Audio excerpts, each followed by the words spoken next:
diberikan kesempatan untuk berkumpul bersama dalam rangka diseminasi penumbuhan budaya positif di sekolah.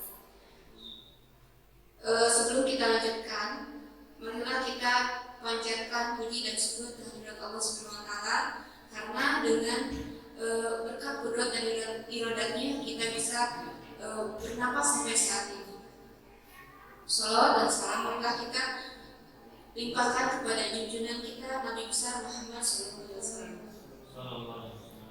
Pada kesempatan ini, izinkan saya di sini untuk menyampaikan beberapa hal yang ingin saya sampaikan, tapi sebelumnya saya berikan kesempatan terlebih dahulu sekaligus untuk membuka acara ini kepada Ibu Tria Maulani TPSPD untuk membuka acara ini sekaligus mewakili dari kepala sekolah. Kepada beliau saya persilakan.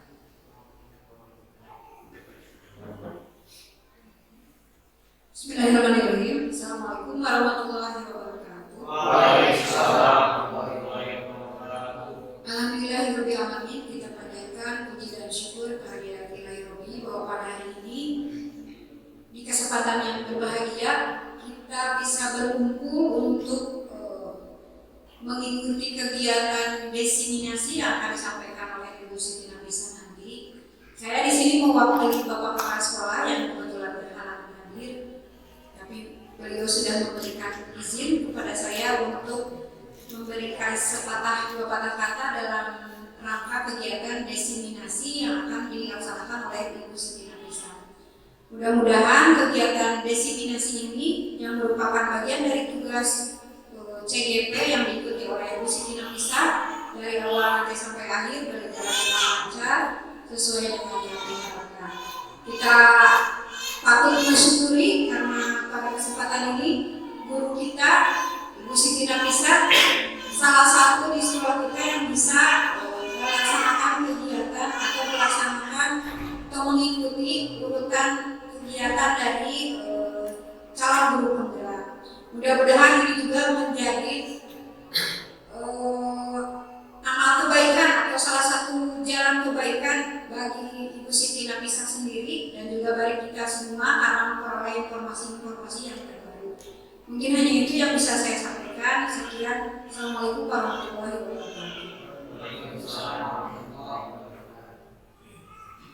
Terima kasih kepada Ibu yang sudah memberikan sepatah kata atau dua patah kata, dan selanjutnya sekarang kita lanjutkan saja ke materi yang berikutnya, yaitu penyampaian diseminasi penumbuhan budaya positif di sekolah yang akan disampaikan oleh saya sendiri. Tapi sebelumnya mohon izin saya minta maaf terlebih dahulu. Di sini saya bukan berarti saya paling bisa, tidak ya. Tapi ini adalah salah satu tugas saya sebagai calon guru penggerak, bahwa saya berkewajiban untuk menyebarluaskan apa yang sudah saya dapatkan selama mengikuti kegiatan ini, dan mudah-mudahan apa yang sudah saya dapatkan ini bisa memberikan dampak positif terutama bagi saya sendiri dan juga bagi sekolah kita tercinta ini. Dan mudah-mudahan kedepannya kita sebagai pendidik bisa menularkan apa yang sudah saya dapatkan sekarang, kita bisa menularkannya kepada anak didik kita. Baik, kita langsung saja. Untuk yang pertama di sini saya sendiri ya sudah tahu semuanya, tidak usah diperkenalkan. Jadi di sini saya akan menyampaikan beberapa hal yang berkaitan dengan penumbuhan budaya positif di sekolah ini. Hal ini tentu saja sangat penting sekali bagi sekolah untuk menumbuhkan budaya positif.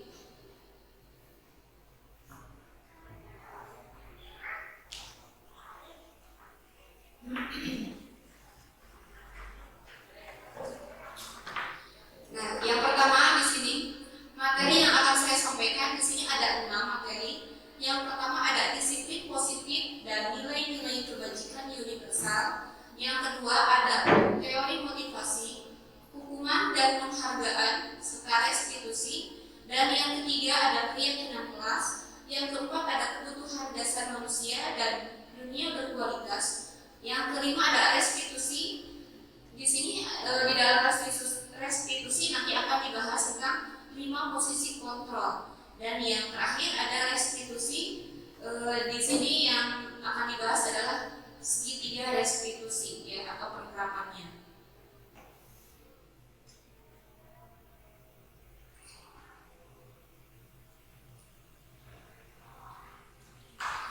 Yang pertama ada disiplin positif dan nilai kebajikan universal.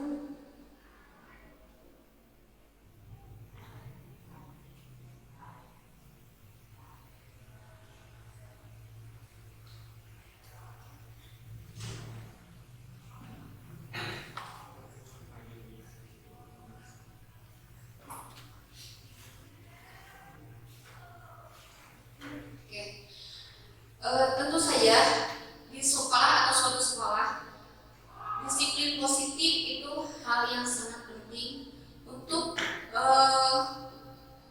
menumbuhkan karakter-karakter yang baik, ya, terutama untuk anak-anak didik kita. Yang pertama ada perubahan paradigma. Di sini di dalam perubahan paradigma ada beberapa ilusi, ya, ilusi atau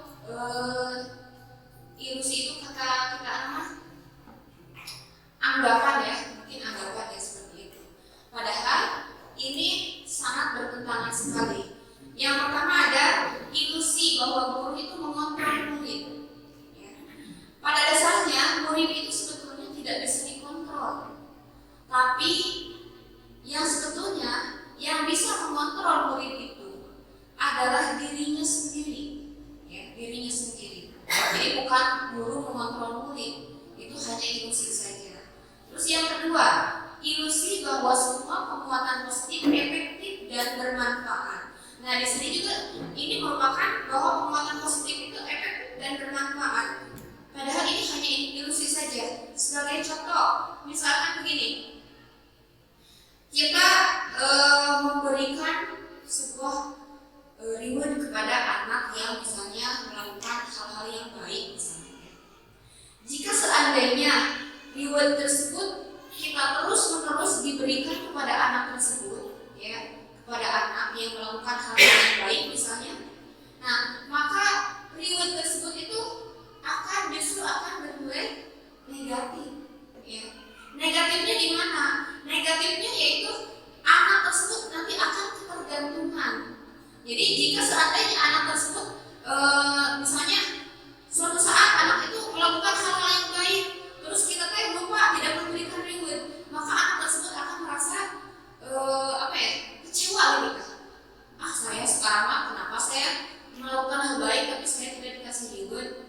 Nanti mah tidak akan lagi. Nah mungkin seperti itu. Jadi tidak semua hal yang positif itu efektif dan bermanfaat. Ya. Jadi ada hal-hal tertentu yang mungkin kita bisa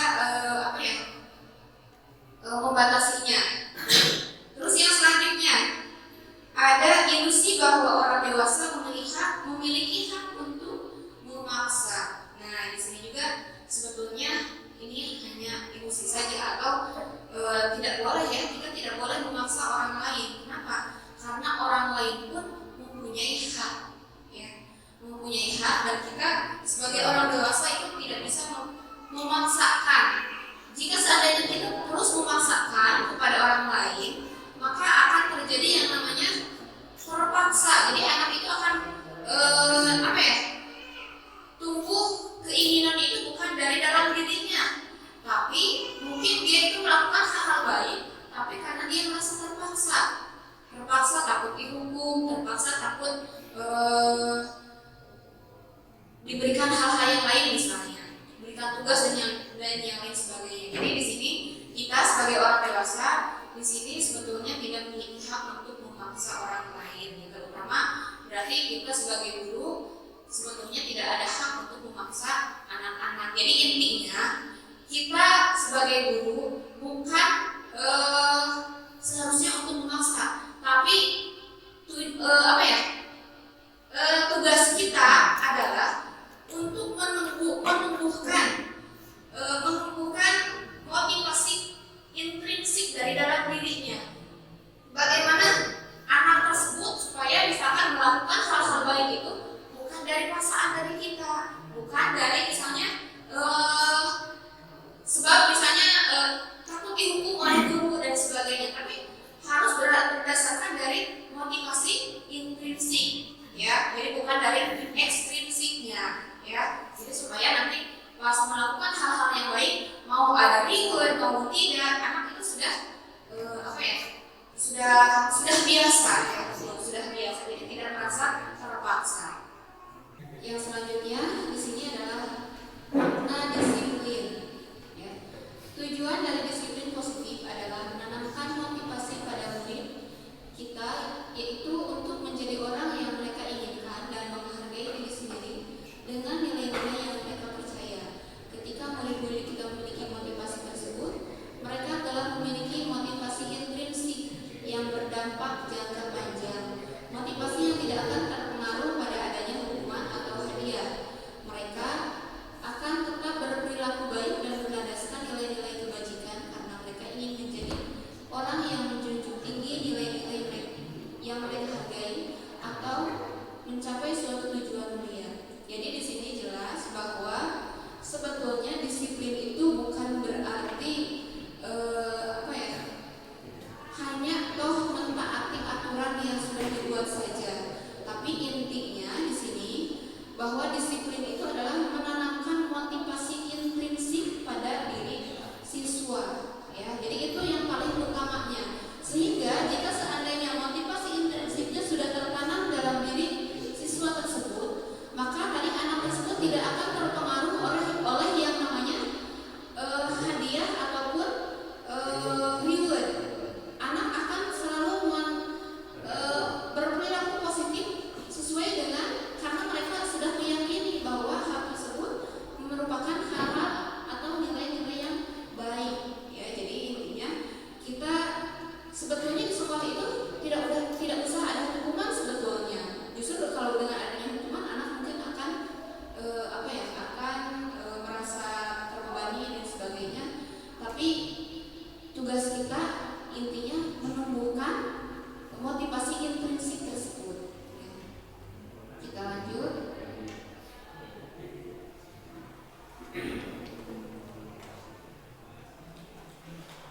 Nah, yang selanjutnya yaitu nilai-nilai kebajikan universal. Nilai kebajikan adalah sifat positif manusia yang merupakan tujuan mulia yang ingin dicapai setiap individu.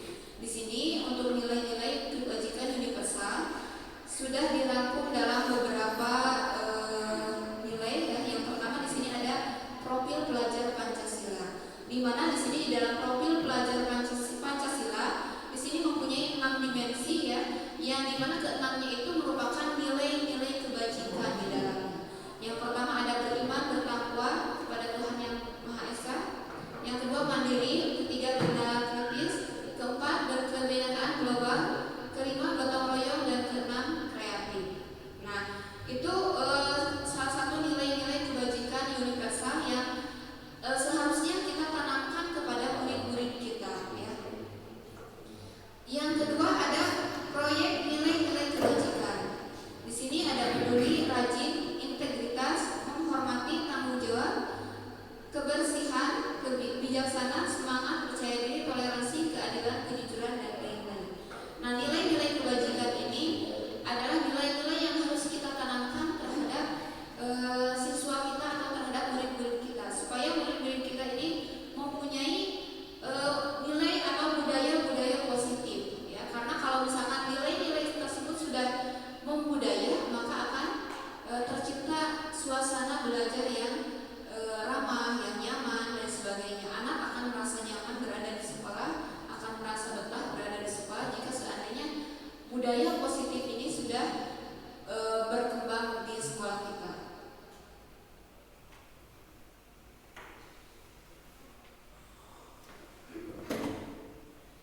Nah, ini tadi yang dari nilai-nilai kebajikan universal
Ini salah satu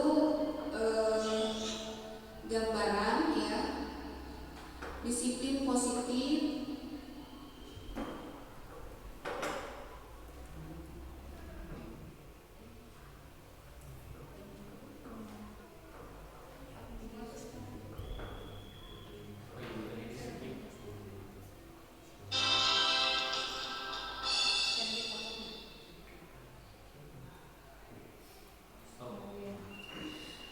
ini penerapan disiplin positif yang sudah diterapkan di sekolah kita ya. Yang pertama beriman. Alhamdulillah di sekolah kita ini sudah diterapkan ya. Dengan salah satunya, ini hanya salah satunya saja ya, dengan membiasakan sholat duha secara bersama-sama ya, bukan berjamaah tapi bersama-sama. Terus yang selanjutnya di sini kalau dilihat dari yang tadi ya, berarti ini penumbuhan disiplin positif berdasarkan nilai profil pelajaran Pancasila yang pertama ya, yaitu beriman dan bertakwa. Terus yang kedua di sini ada disiplin ya, disiplin di sekolah kita juga alhamdulillah sudah diterapkan disiplin, salah satunya dengan melakukan upacara bendera ya. Terus yang selanjutnya ada kolaborasi. Kolaborasi itu artinya bekerja sama ya. Nah, alhamdulillah di sekolah kita juga sudah sering dilakukan. Bahkan hampir setiap guru juga mungkin sudah melakukan hal-hal tersebut, di mana dalam pembelajaran bisa dilakukan dengan cara kerja kelompok ya, atau misalnya dan yang lainnya. Terus yang selanjutnya ada peduli. Nah, ini adalah salah satu nilai yang positif ya, yang budaya positif yang sudah kita tanamkan kepada anak-anak didik kita. Salah satunya itu peduli. Kita peduli terhadap lingkungan sekitar kita ya, minimal di lingkungan kita dulu, dengan membagikan, misalnya ini membagikan sembako ya, sembako berupa beras ataupun berupa uang kepada mereka yang membutuhkan, terutama lansia ya, yang kita prioritaskan untuk membantu mereka ya. Dan ini dilakukan pada saat kegiatan pramuka ya, sebagai bukti bahwa pramuka itu berjiwa sosial yang tinggi ya, dan alhamdulillah kita suka selalu ya, ini selalu dilaksanakan, dan mudah-mudahan kedepannya akan lebih ditingkatkan lagi. Yang selanjutnya adalah gotong royong. Nah, ini adalah salah satu sifat atau penerapan disiplin positif yang sangat baik di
Sedangkan yang ketiga di sini adalah untuk menjadi orang yang mereka inginkan dan menghargai diri sendiri dengan nilai-nilai yang mereka percaya.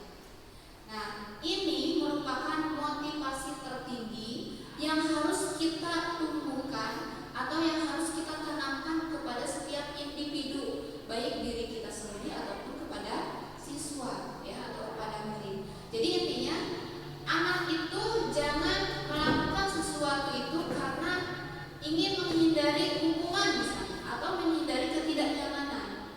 Kusabab sia dihukum jadi ikut melakukan hal-hal yang positif misalnya.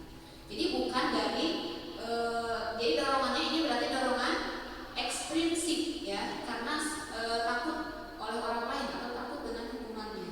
Begitupun yang kedua, ingin mendapatkan imbalan. Jadi di sini anak tersebut atau murid melakukan hal-hal yang baik karena ingin mendapatkan imbalan. Ini juga merupakan motivasinya berarti motivasi ekstrinsik yang ditumbuhkan oleh anak.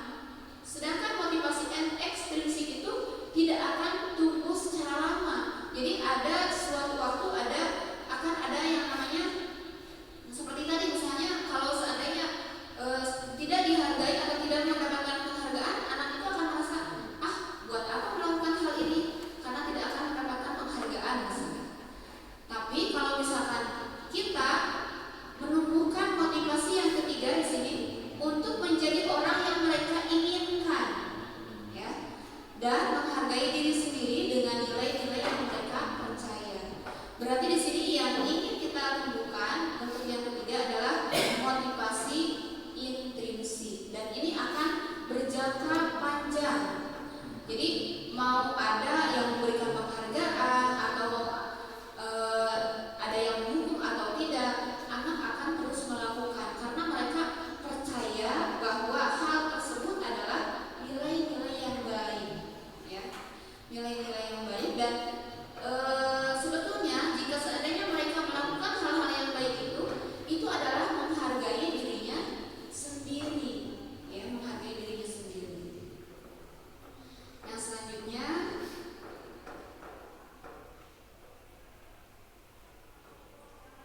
ini hanya penjabaran dari yang tadi ya, yang barusan. Untuk menghindari ketidaknyamanan atau hukuman, ini adalah tingkat terendah dari motivasi perilaku manusia ya, seperti yang tadi saya katakan bahwa jika seandainya seseorang mempunyai motivasi karena ingin menghindari ketidaknyamanan atau hukuman, ini berarti motivasinya sangat rendah sekali. Terus yang kedua, untuk mendapatkan imbalan, ini juga masih rendah karena mereka melakukan sesuatu itu karena ingin ada penghargaan dari orang lain. Jadi kalau misalkan tidak ada penghargaan atau tidak ada imbalan, mereka tidak akan melakukan hal yang baik. Nah, sedangkan yang tertinggi di sini untuk motivasi yang tertinggi ada di poin yang ketiga, yaitu menjadi orang yang mereka inginkan dan menghargai dirinya sendiri ya.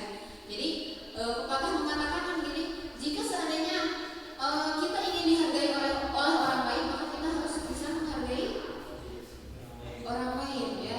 Artinya orang kita dulu hargai diri kita dengan oleh kita dulu dihargainya.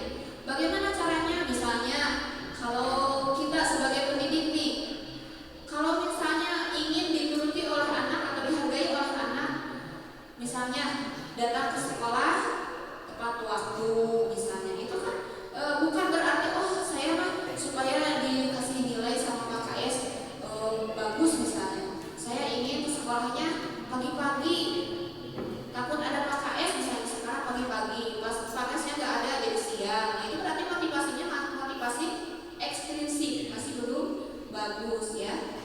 Tapi kalau misalnya sudah tertanam motivasi dari diri kita sendiri, dari dalam diri kita sendiri, mau ada Pak KS mau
mengetahui jam berapa masuk, jam berapa keluar.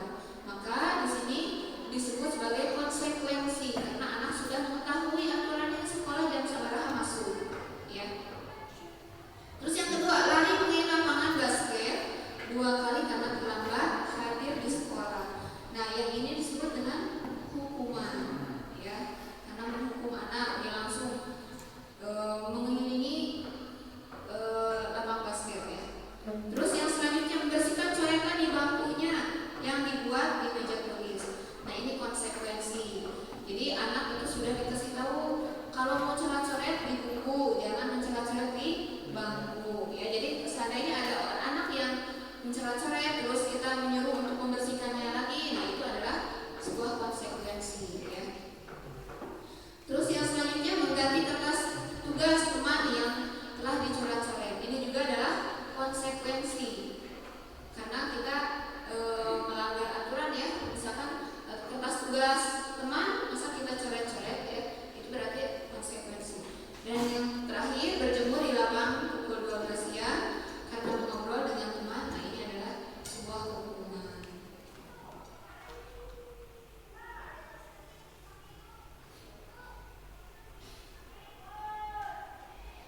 Yang selanjutnya, nah di sini jelaskan bahwa hukuman bersifat tidak terencana atau tiba-tiba. Murid tidak tahu apa yang akan terjadi, bersifat satu arah. Murid tidak nyaman dalam jangka waktu panjang dan murid membenci peraturan. Jadi kalau dihukum itu seperti itu, ya, seperti tadi dihukum misalkan disuruh lari. Nah, mungkin anak itu akan membekas, mungkin sampai dia lulus dari sekolah itu akan masih teringat hal-hal tersebut, ya. Terus yang kedua, konsekuensi bersifat terencana atau sudah disepakati, disetujui oleh murid dan guru. Murid tidak nyaman dalam jangka waktu pendek dan murid menghormati peraturan. Terus di sini ada beberapa lagi tindakan gurunya. Berdiri di depan kelas sambil mengangkat kaki satu karena tidak bisa menjawab pertanyaan. Membersihkan tumpahan air di meja tulis karena tersenggol pada saat belajar. Lari mengelilingi lapangan basket 2 kali karena terlambat 10 menit untuk pelajaran PJOK dan membersihkan WC sekolah karena mematahkan pensil kawannya. Coba dari sini, yang pertama saja apa itu, hukuman atau konsekuensi? Hukuman, konsekuensi? Hukuman, ya. Jadi yang pertama itu pasti hukuman. Jadi intinya hukuman itu kadang-kadang antara kesalahan dengan yang diakibatkan itu atau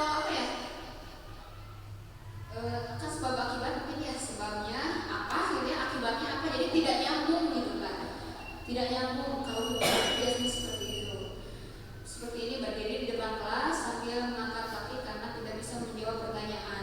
Sebetulnya itu kan jangan seperti itu, ya. Apa hubungannya dengan menjawab pertanyaan dan mengangkat kaki, kan itu tidak ada hubungannya, ya, seperti itu adalah hukuman. Yang kedua, membersihkan tumpahan air di meja kelas. Nah, itu konsekuensi pasti, ya. Yang ketiga, konsekuensi apa hukuman? Konsekuensi, ya, yang ini karena ini pelajaran PJOK. Dan yang terakhir, hukuman. Ini sangat tidak nyambung, ya. Jadi membersihkan WC dengan mematahkan pensil itu tidak nyambung. Ya, minimal kalau misalkan konsekuensi mungkin saja diperbaiki, bagaimana cara memperbaiki pensil tersebut, yaitu mungkin konsekuensi. Kalau misalkan ini adalah hukuman.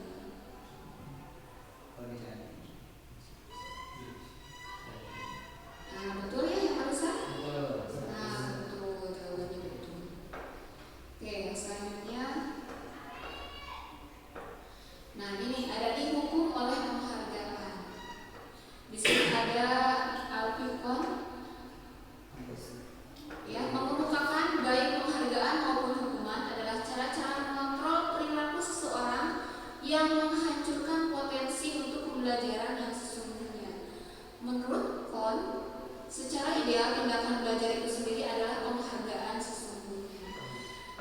Pengaruh penghargaan yang pertama ada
dia tahu kesalahannya, bagaimana mereka bertanggung jawab terhadap kesalahan tersebut, apa yang akan dilakukan oleh anak tersebut. Jadi bukan kita yang memberikan hukuman atau cuma jawabannya bukan dari kita, tapi anak sendiri yang menjawab dari kesalahannya tersebut. Kita hanya menuntun saja. Nah, di sini restitusi juga adalah proses kolaboratif yang mengajarkan murid untuk mencari solusi untuk masalah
bahwa helm itu bukan salah satu jadi kita pakai helm itu bukan berarti karena sih dibilang unggul gitu kan. Tapi kita menyadari bahwa pakai helm itu adalah demi keselamatan. Misalnya kalau kecelakaan itu melindungi kepala kita dari benturan, ya, karena kepala itu hal yang paling penting. Jadi intinya di sini untuk keyakinan itu, jadi kita menerapkan ini bukan karena sesuatu, karena hukuman gitu kan, tapi kita yakin bahwa ini akan bermanfaat buat kita. Seperti tadi helm, menggunakan helm itu untuk keselamatan, atau misalkan di sini menggunakan masker juga untuk kesehatan kan ya, mencuci tangan juga sama, bukan untuk misalnya yang lain-lain ya, tapi untuk menjaga kesehatan. Jadi walaupun tidak ada aturannya, bahkan kita sendiri secara sadar akan melakukan hal tersebut. Ketika menggunakan motor, menggunakan helm. Ketika misalkan kita mau pergi keluar atau ke yang ramai, misalnya pakai helm, pakai masker misalnya. Karena apalagi sekarang misalnya musim kemarau dan sebagainya, untuk menghindari debu supaya tidak mudah sakit, misalnya pakai masker, sering mencuci tangan dan sebagainya. Jadi intinya kalau misalnya keyakinan, karena kita sudah yakin, walaupun di sini bukan peraturan, maka kita akan selalu mentaatinya.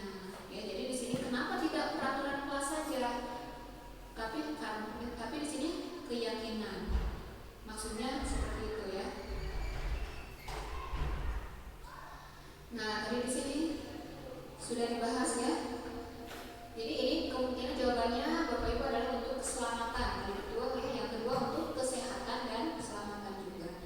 Nilai-nilai keselamatan atau kesehatan inilah yang kita sebut sebagai suatu keyakinan, yaitu nilai kebajikan universal yang disepakati secara tersirat dan tersurat, lepas dari latar belakang suku, negara, bahasa maupun agama. Jadi intinya kalau keyakinan itu, walaupun kata peribahasanya tidak ada orang yang akan menghukum atau apa, kalau kita sudah yakin maka kita akan selalu melakukan hal-hal yang baik terutama.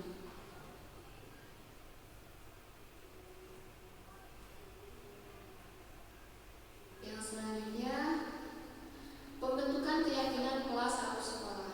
Nah, supaya kita tadi ya, kembali lagi, bagaimana cara menumbuhkan budaya positif di sekolah itu? Yang pertama di sini kita awali dengan pembentukan keyakinan kelas, ya, keyakinan kelas atau keyakinan sekolah. Apa saja yang harus dilakukan dalam keyakinan kelas di sini, atau apa sih keyakinan kelas itu? Keyakinan kelas bersifat lebih abstrak daripada peraturan yang lebih rinci dan konkret. Yang selanjutnya, keyakinan kelas berupa pernyataan universal, dan pernyataan keyakinan kelas senantiasa dibuat dalam bentuk positif. Keyakinan kelas hendaknya tidak terlalu banyak sehingga mudah diingat dan dipahami oleh semua warga kelas. Keyakinan kelas sebaiknya sesuatu yang dapat diterapkan di lingkungan tersebut. Semua warga kelas hendaknya ikut berkontribusi dalam pembuatan keyakinan kelas lewat kegiatan curhat pendapat, bersedia meninjau kembali keyakinan kelas dari waktu ke waktu. Jadi seharusnya budaya positif itu diawali dari keyakinan kelas dulu. Jadi kita membuat keyakinan di kelas, ya, keyakinan di kelas apa saja yang harus kita sepakati, ya.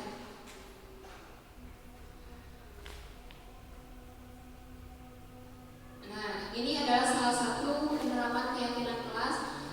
Saya kemarin di kelas 9B ya sudah menerapkan keyakinan kelas. Di sini saya tidak pernah mengupload.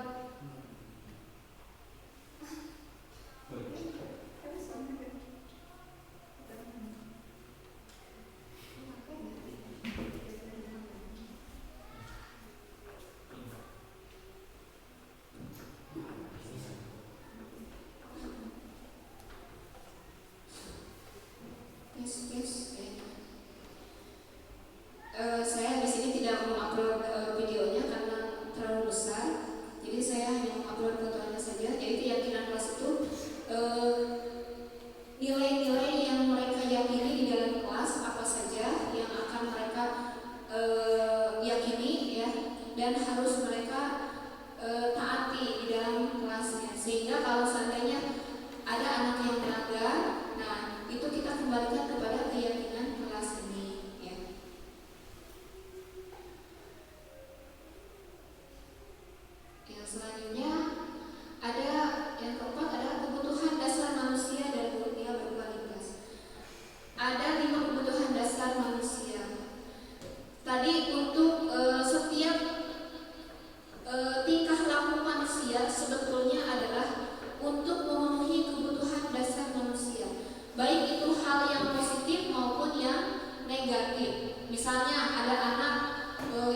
misalnya kasih sayang di dalam keluarga, ya, kasih sayang di dalam dunia kerja. Misalnya kita ingin di dalam dunia kerja pun ingin merasa ada kasih sayang, ada kerjasamanya antara rekan kerja kita, ya, dan rasa diterima di lingkungan kerja. Yang selanjutnya ada penguasaan kebutuhan, pengakuan dan atas kemampuannya. Jadi setiap manusia pasti ingin diakui atau diakui kemampuannya. Misalnya Pak Irwan bagus di dalam lainnya. Nah, itu sebetulnya harus diakui, ya, diakui. Atau misalkan Pak Irwan teh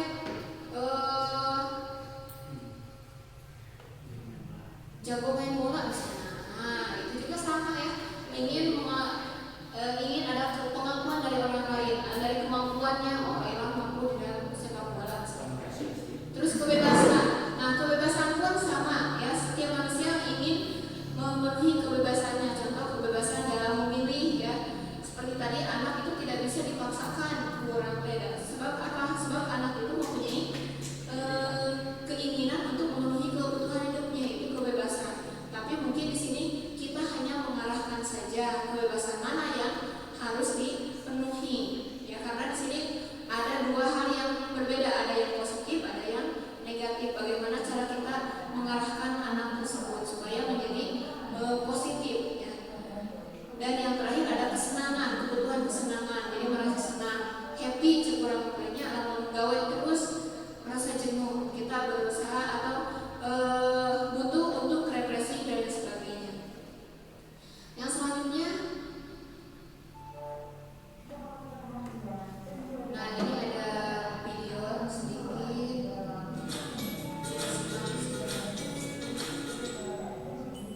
Salam dan bahagia Ibu dan Bapak guru hebat. Untuk membangun budaya sekolah yang positif dengan lingkungan yang aman dan mendukung murid untuk menjadi pribadi yang berdaya, seimbang, dan bahagia, salah satu upaya yang dapat dilakukan oleh guru adalah memahami kebutuhan dasar yang mendasari perilaku murid. Pada video kali ini, kita akan membahas tentang 5 kebutuhan dasar manusia.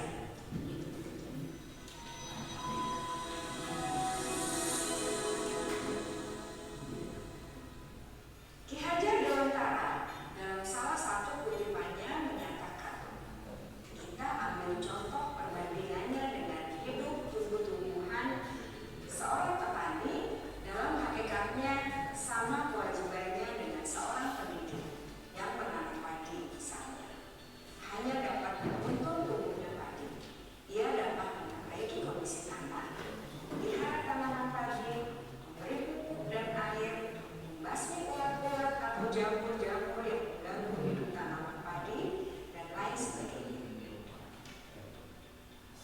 Ketika guru memahami kebutuhan apa yang mendasari perilaku murid, dan guru berusaha menuntun dan mendukung murid dalam memenuhi kebutuhannya secara positif, pada hakikatnya guru tersebut ibarat seorang petani yang sedang berusaha memahami kebutuhan masing-masing tanaman, dan ia berusaha memenuhi kebutuhan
Nah,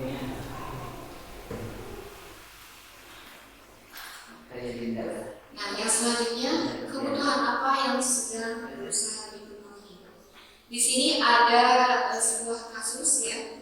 Dinda, seorang anak kelas 3 SD, begitu tiba di rumah sepulang siswa menangis dan mengadu pada ibunya bahwa dia benci pada ibu Rani, gurunya.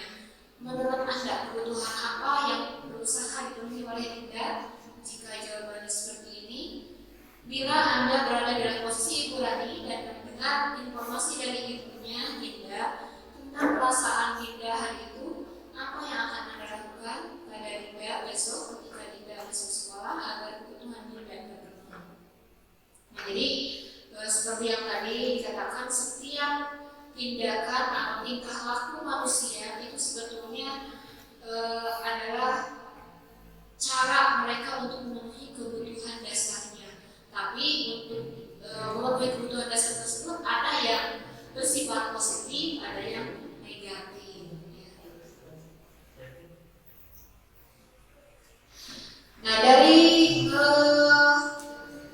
masalah Dinda yang barusan, di sini ada beberapa kebutuhan Dinda yang berusaha dipenuhi. Ibu guru bilang aku tidak boleh bersenandung sewaktu mengerjakan tugas, katanya kelas harus tenang, tidak ada suara, kan gak seru jadinya. Nah, di sini kebutuhan yang ingin dipenuhi adalah kesenangan. Terus yang selanjutnya, ibu guru tidak menyapa aku hari ini, adalah padahal aku pakai jepit rambut baru. Nah, berarti di sini anak sebetulnya ingin kasih sayang, perhatian, sebenarnya ingin diperhatikan anak teh, ingin diperhatikan.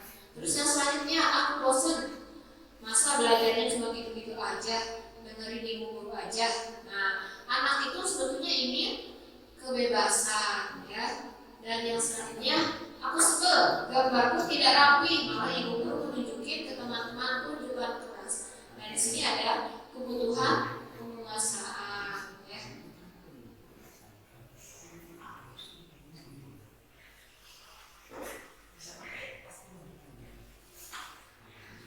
Nah, yang selanjutnya ada dunia berkualitas. Apa sih dunia berkualitas? Dunia berkualitas adalah tempat khusus dalam pikiran Anda. Tempat Anda menyimpan gambaran representasi dari semua yang Anda inginkan. Bisa berisi orang-orang, hal-hal, dan apa saja yang terbaik dalam hidup Anda dan membuat Anda merasa bahagia dan terpenuhi kebutuhan dasar Anda.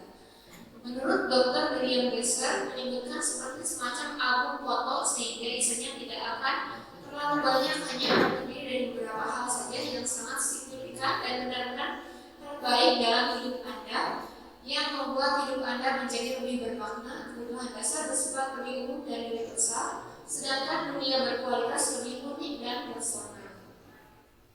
Murid kita juga mempunyai gambaran dunia berkualitas mereka. Tentunya sebagai guru kita ingin mereka memasukkan hal-hal yang bermakna dan nilai-nilai kebajikan yang hakiki ke dalam dunia berkualitas mereka. Bila guru dapat membangun interaksi yang memperdayakan dan memerdekakan murid, maka murid akan meletakkan dirinya sendiri sebagai individu yang positif dalam dunia berkualitas karena mereka menghargai nilai-nilai kebajikan. Ya. Jadi intinya dunia berkualitas itu adalah pikiran kita yang paling baik, angan-angan kita yang paling baik. Ya. Yang kelima adalah restitusi. Di dalam restitusi di sini akan dibahas tentang 5 posisi kontrol. Apa sih kelima posisi kontrol tersebut? Nah, kelima posisi kontrol tersebut yang pertama ada penghukum, ya. Yang kedua ada pembuat merasa bersalah. Yang ketiga ada teman, keempat pemantau, dan yang kelima manajer. Nah, kita sebagai guru, ya, idealnya guru yang baik itu idealnya harus berada di posisi manajer, ya, bukan di posisi penghukum. Di mana di sini ada 2 kategori, di mana yang menghukum dan membuat merasa bersalah itu akan menghancurkan, ya. Jadi sifatnya ini akan menghancurkan karakter siswa. Sedangkan yang ini teman, pemantau, dan membuat mereka menjadi lebih baik ya. Terutama yang manajer. Jadi yang manajer itu adalah tingkatan posisi kontrol yang paling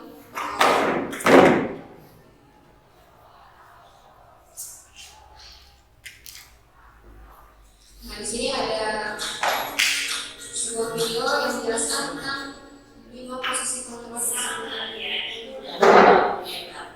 Dalam penerapan disiplin positif restitusi, salah satu program yang dikembangkan adalah 5 posisi kontrol. 5 posisi kontrol dalam restitusi adalah proses perjalanan seorang pendidik agar dapat mengenali dirinya. Pada video kali ini, kita akan membahas tentang 5 posisi kontrol yang dikembangkan oleh Diane Dawson dan contoh penerapannya.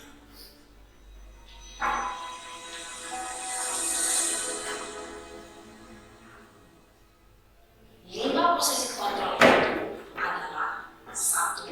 Posisi penghukum, 2. Posisi pembuat rasa bersalah, 3. Posisi tenang, 4. Posisi pemantau atau monitor, dan 5. Posisi manajer. Untuk lebih memahami kelima posisi tersebut, mari kita saksikan kasus Naren yang terlambat hadir 20 menit di sekolah dan melihat bagaimana kelima posisi kontrol dalam menghadapi masalah tersebut.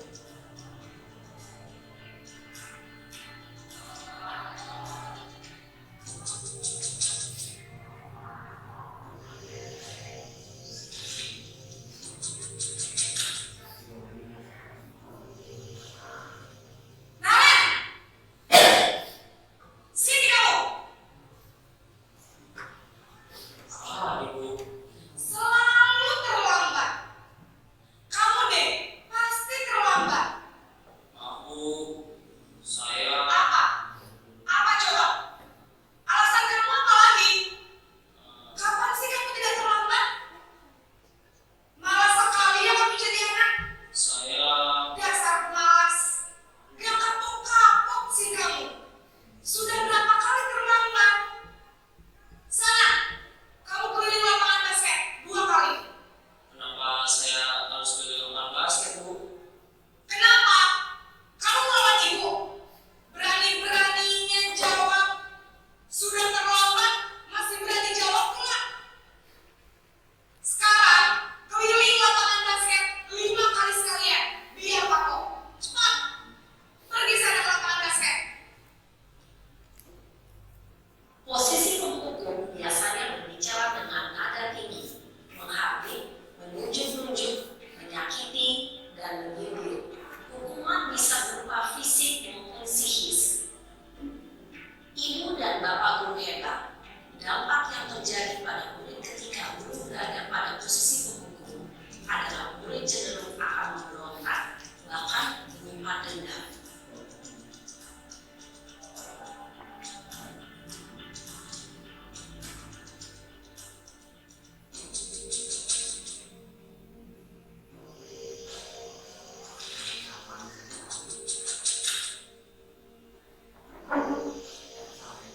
Naren!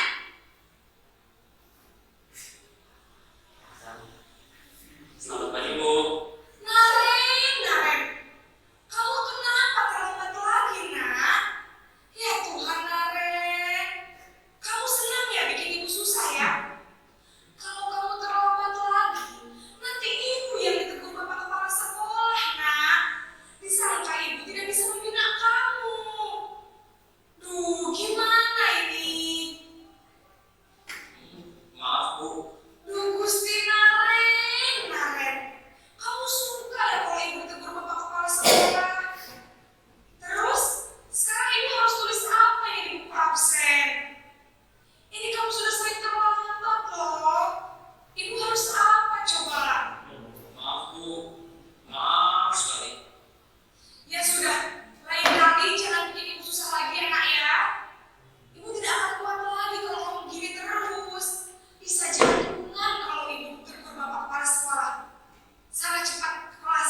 Ada-ada saja. Dalam posisi teman, guru berbicara dengan nada suara ramah, akrab, cenderung bersenda gurau untuk menjaga suasana tetap santai. Murid akan merasa senang, aman, dan akrab dengan guru. Identitas yang tercipta adalah identitas sukses atau berhasil. Namun, perlu diingat, karena ini masih dorongan eksternal, maka ada faktor ketergantungan dari murid kepada orang tertentu. Di sini, guru absennya, sehingga di lain waktu, murid bisa berperilaku baik, namun hanya kepada orang-orang tertentu saja.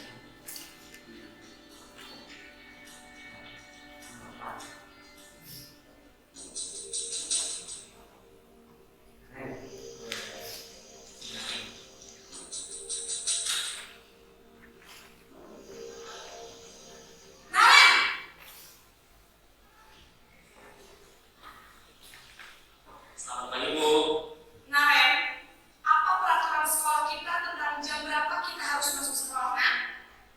Kita harus di sekolah jam 7, Bu. Iya betul, sekarang sudah jam 7.20. Naren sudah tahu konsekuensinya jika terlambat hadir.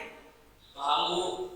Saya harus tinggal kelas pas jam istirahat selama 20 menit. Iya benar, konsekuensinya demikian. Jadi nanti jam 9.30 pas istirahat, kamu harus tinggal di kelas, kerjakan tugas tambahan untuk ketertinggalan kamu, ya? Baik, Bu. Posisi pemantau mengandalkan penghitungan atau data untuk mengontrol murid. Guru mengarahkan murid berdasarkan peraturan dan konsekuensi. Seorang pemantau menunjukkan bahasa tubuh dan ekspresi wajah yang datar dan cenderung formal.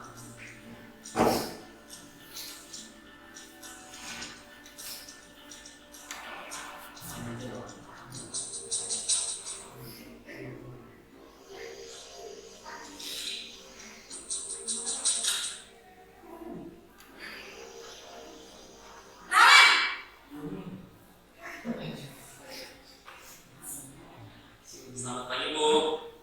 Selamat pagi, Naren. Maaf, Bu. Saya terlambat. Iya, sekolah masuknya jam 7, sekarang sudah jam 7.20. Jadi sekarang bagaimana ya? Maaf, Bu. Saya lupa setel alarm saya semalam. Baiklah, menurut kamu, keyakinan sekolah yang mana yang perlu kamu tingkatkan? Menghargai diri sendiri dan orang lain mungkin, ya, Bu. Setuju. Jadi, apakah Naren meyakini prinsip saling menghormati tersebut? Iya, Bu. Saya meyakininya. Apakah Naren bersedia memperbaiki masalah keterlambatan ini? Bersedia, Bu. Bagaimana kamu akan perbaiki masalah keterlambatan ini? Saya akan coba untuk tidak lupa menyetel alarm saya, Bu. Baik, kalau Naren buat nyetel alarm di rumah, ada orang yang kira-kira bisa bantu mengingatkan tidak? Ada, Bu. Kakak saya, Kak Emma. Ada lagi selain Kak Emma? Selain Kak Emma, ada ibu saya. Baik, jadi yang mengingatkan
di mana kita harus berada di posisi manajer. Jadi yang memberikan solusi itu bukan dari kita, tapi anak sendiri yang memberikan solusinya, ya. Nah, dari yang terakhir,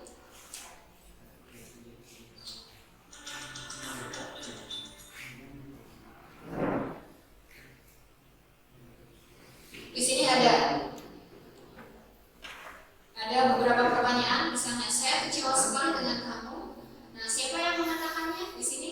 Yang mengatakan adalah membuat merasa bersalah. Jadi anak itu akan merasa bersalah. Oh iya ya, saya jadi merasa bersalah terhadap ibu tadi misalnya. Terus yang kedua, kalau kamu tidak melakukannya, saya akan apa gitu. Nah, itu adalah sebagai penghukum. Jadi yang dibicarakan oleh penghukum itu seperti itu. Ayolah lakukan demi saya ya. Nah, itu adalah sebagai CS, sebagai teman ya. Kalau di sini apa yang telah kamu lakukan? Nah, itu sebagai pemantau. Dan ingat bukan apa yang telah saya lakukan untuk kamu. Nah, itu juga sebagai teman. Sedangkan sebagai manajer, yang akan ditanyakan atau pernyataannya itu adalah apa rencanamu untuk menyelesaikan masalah ini. Jadi kita mengembalikan lagi penyelesaiannya itu terhadap anaknya. Jadi anak sendiri yang menyelesaikan. Yang terakhir adalah segitiga restitusi. Apa sih segitiga restitusi ini? Nah, segitiga restitusi ini adalah penyelesaian tadi ya, penyelesaian masalah. Ya. Di dalam posisi manajer ini kita seharusnya melakukan atau menyelesaikan masalah itu dengan segitiga restitusi ini.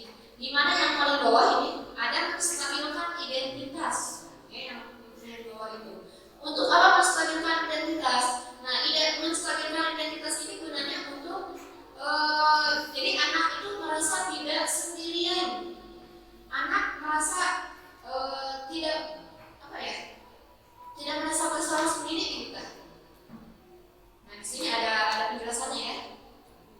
Tidak ada manusia yang sempurna. Setiap orang pasti pernah melakukan kesalahan. Berbuat salah itu tidak apa-apa. Jadi ini untuk menstabilkan atau pernyataan-pernyataan yang dilakukan untuk menstabilkan identitas. Yang kedua ada validasi tindakan yang salah. Kamu tentu punya alasan untuk melakukan itu. Ada cara yang lebih efektif untuk mendapatkan apa yang kamu butuhkan. Jadi di sini kita harus menanyakan, divalidasi, kenapa kamu melakukan hal tersebut. Jadi jangan langsung menjudge ya, oh itu salah, ini hukumannya dan sebagainya. Dan yang terakhir menanyakan keyakinan, ya, keyakinan kelas apa yang telah kita sepakati, kamu ingin menjadi orang seperti apa, ya, sehingga di sini anak mengetahui, oh iya keyakinan kelas ini yang harus kita perbaiki dan sebagainya.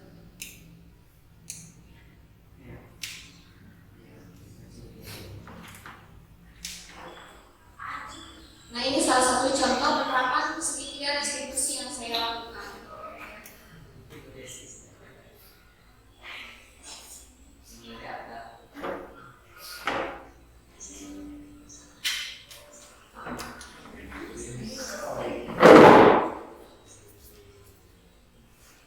Aku ini suaranya tidak dengar, jelas sekali.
banyak ya.